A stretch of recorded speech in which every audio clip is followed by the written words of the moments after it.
só primeiro trazendo a questão do conceito, o que é isso.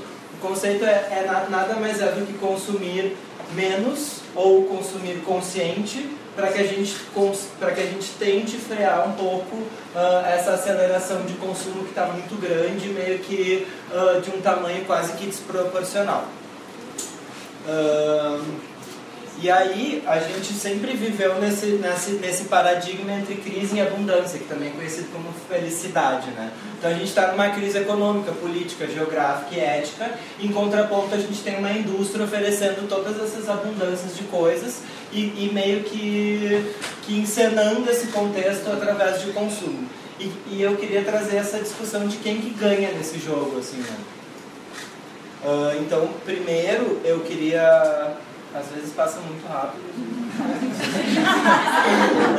Eu queria trazer um autor e um livro que ele fala de inventando o futuro, ele fala do pós-capitalismo e do mundo sem trabalho, e é de dois economistas ingleses que eles meio que criam um cenário de como o mundo como a esquerda vai sobreviver com esse mundo pós-capitalista e de como tudo isso vai acontecer. E ele tem uma das teorias dele que ele chama são as folk politics, que na verdade nada mais são do que o quanto essa ideia desse rejuvenescimento e de protesto, de todas essas coisas que nasceram com a tecnologia e de toda essa primavera que nunca mais acabou, ela acaba sendo um pouco...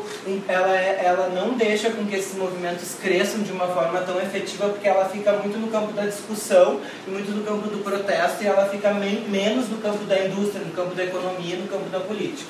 E esse é um outro livro de um outro autor inglês também, que ele fala dessa indústria da felicidade, como a felicidade ela nos imposta para que a gente trabalhe mais e para que a gente compre mais.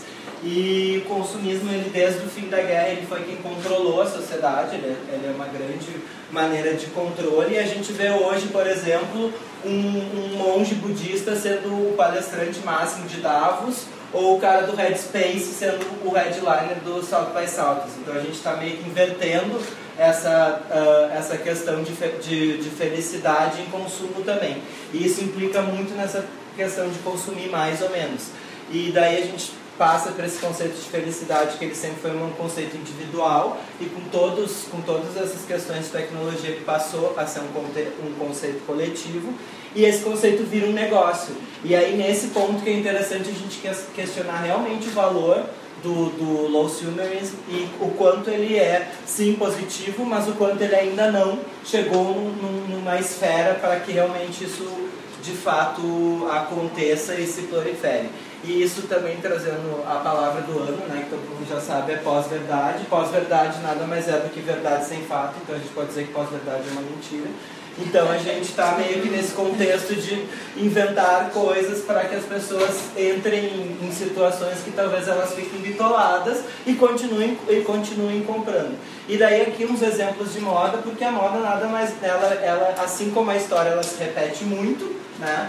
E ela também antecipa muitas coisas. Então pela moda a gente pode conseguir exemplificar essas coisas de uma forma mais prática. Então o primeiro exemplo é do coletivo francês Veteman, não sei se vocês conhecem, mas ele é de dois caras que foram nascidos na Geórgia e até os 16 anos viveram num regime comunista, onde eles usaram durante todo o dia a mesma roupa, e hoje eles são a marca mais hype da Europa, por trabalharem com o conceito de trazer logos estourados e de trazerem coisas que antes eram mundanas por uma loja como a Colette e vender isso a 700 euros.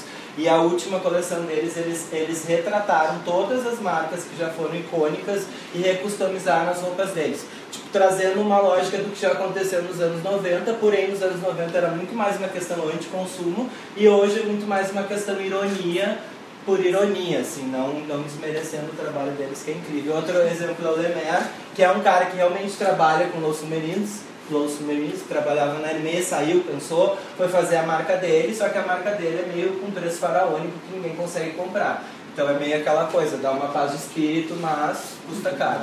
E por fim, a COS, né, que é uma marca do grupo H&M que trabalha esse conceito na comunicação e no marketing de low consumerism.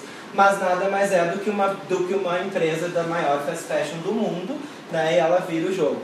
E daí, meio que, quantas camisas brancas são necessárias para se viver, né? O quanto esse conceito ele acaba sendo invertido e o quanto a gente acaba consumindo por consumir, sem, na verdade, se dar conta que a gente continua, que a ordem só mudou. E na verdade, esse não deveria ser o que nasceu no conceito, né? Então a moda a moda ri a moda ri de si mesmo como forma de protesto, mas continua incentivando ainda assim mais e mais consumo.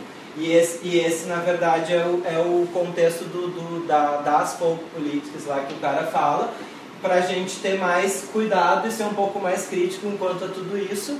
E o que eu acho, na verdade, que poderia e deve, vai fazer com que o louço-feminismo cresça e como ele deve crescer, é realmente esse boicote, essa crítica que a gente tem que ter com as coisas e a gente começar a não só comprar menos, mas comprar coisas que a gente acredita, sabe? Então, tipo, se o teu dentista é um cuzão reaça, não vai mais nele.